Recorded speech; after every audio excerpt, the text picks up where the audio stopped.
You can talk to us on our social media pages at KTN News KE, at KTN Home _ at Dennis, as set across all the social media platforms. We are also streaming live on standardmedia.co.ke and on our YouTube channels as well.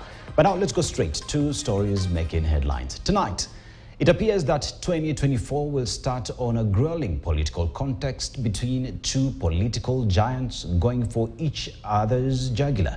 As Kenyans ushered in the year 2024, the two leaders, President William Ruto and his perennial nemesis Raila Odinga, have shown signs of intensifying the war against each other.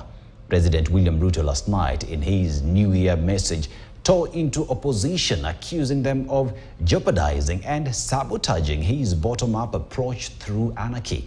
The statement by the head of state seemingly a response to Odinga's New Year message that called on Kenyans to stand up and be ready for another round of street action this year to force Ruto's hand to reduce the high cost of living by repealing the Finance Act 2023.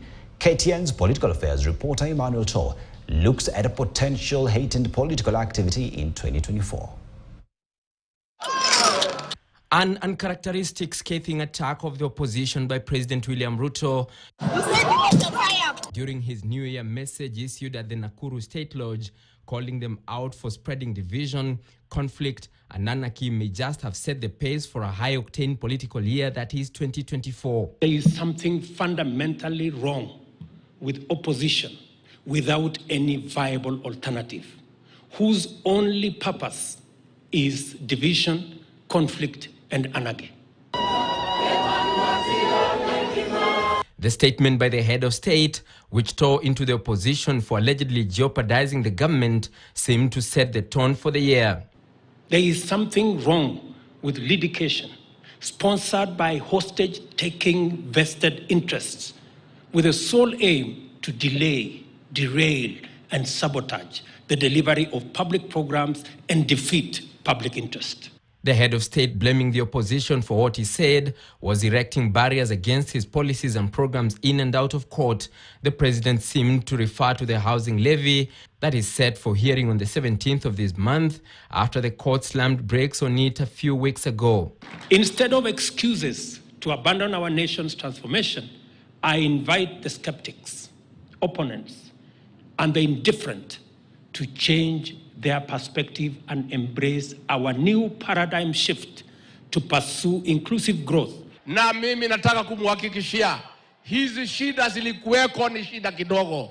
Huu mwaka wa 2024 tukiangalia tunaona mwangaza na mbele iko sawa.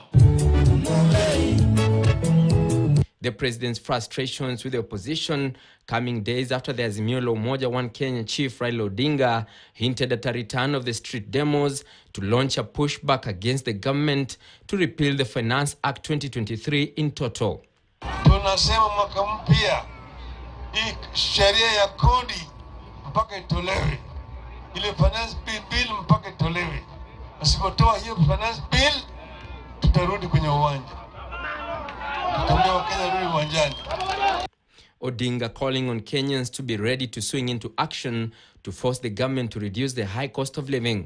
Lakini sisi wenyewe tulisema gharama maisha ilikuwa ni juu, tukaambia serikali wasiongeze ushuru, wakazidi kuongeza ushuru. Na hiyo ndio imeleta hasara kubwa kwa Wakenya. The new battlefront between the two leaders will ostensibly affect the expected debate on the National Dialogue Committee report later next month when Parliament resumes from recess. Odinga's new demos plan comes about 6 months since suspending the weekly demos that disrupted and paralyzed activities across the country. Emmanuel Tor, KTN News, Nairobi. But even as President